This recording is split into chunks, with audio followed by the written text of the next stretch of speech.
Hello everyone and welcome back to another video, and today I'm just going to be reading the fanfic that I wrote on Wattpad. It's just a really simple little video that I'm deciding to do mainly for my friend Kat. So without further ado, I'm going to let's just get started reading it. So alright, here we go.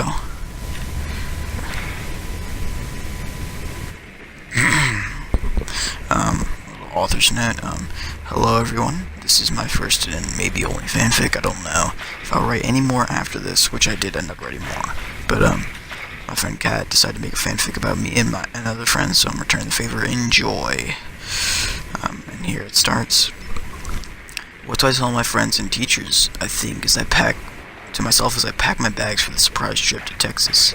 My mom and stepdad sprung on me. My home city of Delaware is amazing, but my extended family lives in Texas, and we are going to visit them. My head was spinning, as I had a ton of homework due after the weekend, and I was planning on hanging out with my best friend Ryan. Well, this is great, isn't it? I muttered to myself as I attempted to fold my Star Wars graphic tee to no avail, shoving it into my suitcase in frustration. My thoughts wandered to the Minecraft server I've so frequently played on. The server had become my life in a way. Everyone there supported me wholly, and I felt truly welcomed and loved. What was I to tell them? That I'd be gone for the weekend? My friend Rachel was going through very serious issues at the time, and here I was, leaving her to struggle on her own while I enjoyed myself in Texas. The feeling of guilt followed me for the remainder of the day. Even when I played Xbox with my friends, they could tell something was wrong, but I knew I couldn't tell them. I didn't want to burden the few people I had left. As I thought about the server, I suddenly remembered my friend Kat. She was only describable as perfect. She was beautiful, inside and out, and helped me through some of the toughest times of my life. She was sweet and caring, and I doubt I would be here without her. But something about her kept nagging at me, yet I couldn't seem to recall the info that intrigued me so. I guess I'll talk to her after I return from Texas, I whispered under my breath, and directly after I uttered those words, I dropped the clothes I had so carefully folded in shock. The information that eluded me was right on my plane ticket. I was going to Texas, which just so happened to be where Kat was. The feeling of pure joy I felt in that glorious moment was amazing. The next day, as we boarded the Frontier Airlines plane, the cheapest tickets available, I couldn't help but giggle at the prospect of meeting my longtime friend. My mom shot me a glare, which silenced my elation in an instant. "You're making a commotion, you goof," she whispered, yet a grin slowly crept across her face. She had no idea what I planned to do, and if she did, well, I don't want to think of the horrors that would befall me. After hours of agonizing boredom and impatience, the captain of the plane came over the loudspeaker to announce our final descent into whatever airport it was. I was much too excited to care about what damn airport we were at. In the span of 30 minutes, we were out of the airport and hailing a taxi, headed to our uncle's house, but I wasn't planning on staying there for the majority of the trip. Recently I had acquired my driver's license, so my uncle decided to allow me to use his spare car. Granted, I'll be paying for gas. This was a golden opportunity, and all I needed was Kat's address. That was going to be the hardest part, but I believed that I would find a way. I needed to. I wasn't going to let such a once-in-a-lifetime opportunity go to waste. I somehow managed to convince Kat to visit her local museum. There, I would show up and surprise her, then tag along with her until I needed to go to the airport and return to Delaware. My giddiness was hardly containable as I paced the halls of my uncle's small mansion. He's very well off, which allowed him to budget to lend me his former car for the duration of my stay. As the sun set on Friday, I knew that I was in for a hell of a ride the next 2 days. As the sun rose and shone in my eyes, I woke from my sleep, which hadn't been very restful. I tossed and turned all night long, unable to fall asleep due to the sheer anticipation for the meeting taking place today.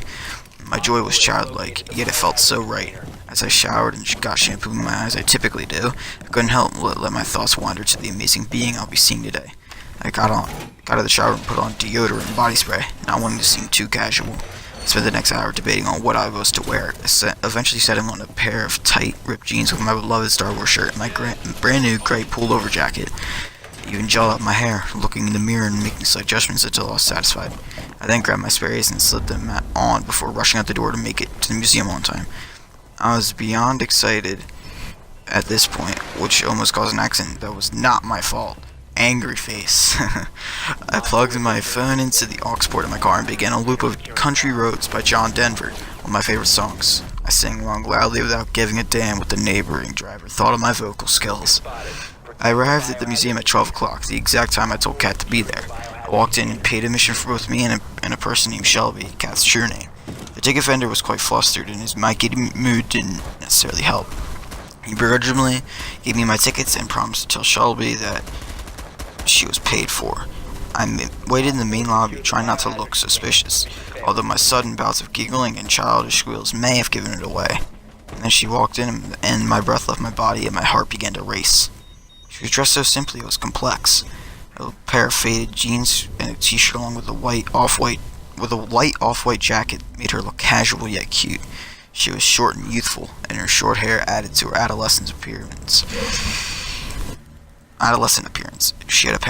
She had on a pair of beat-up sneakers, which would look horrible on anyone other than her. Her face was sweet, with a sheepish grin on her mouth, and her eyes alight with excitement. In that moment, my fears vanished. She was just as antsy as me.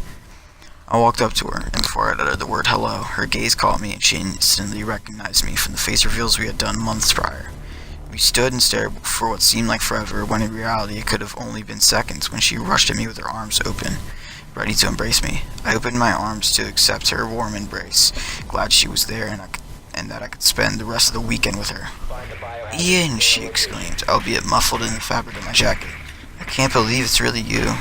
"Shelby," I managed to muster out of my clustered mind, my brain working a mile a minute. I had no words for the magical moment that was happening right before my eyes.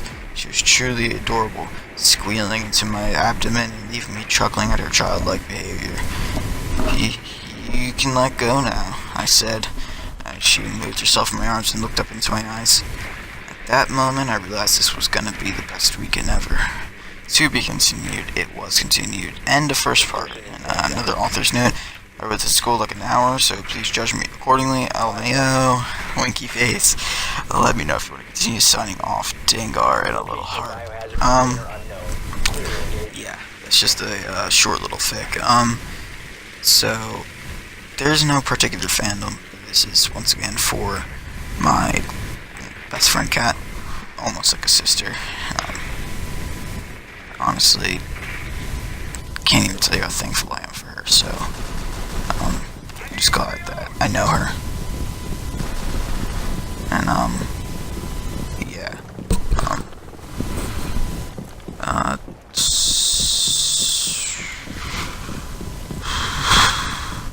So,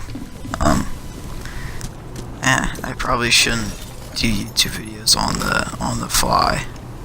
Probably shouldn't do commentaries either. I probably shouldn't do YouTube whatsoever, but that's besides the point. Yeah, thank you guys so much for watching, and hope you guys have a great day.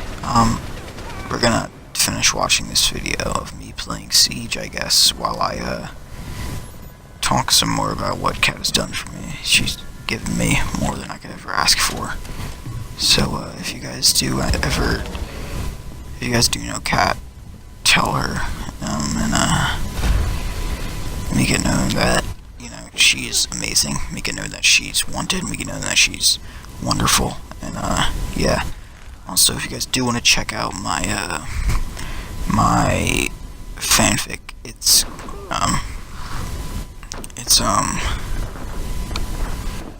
on Wattpad, and it's my name is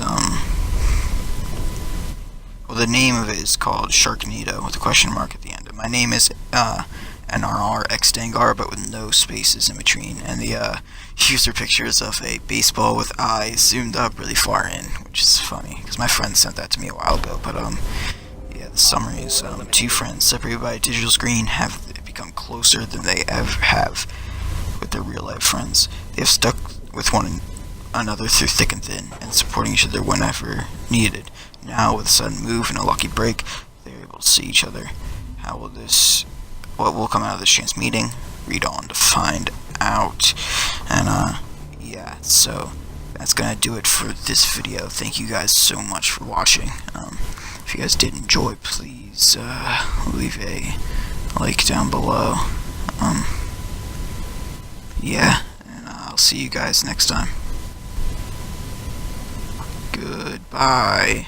It's gonna And there we go, and it's over.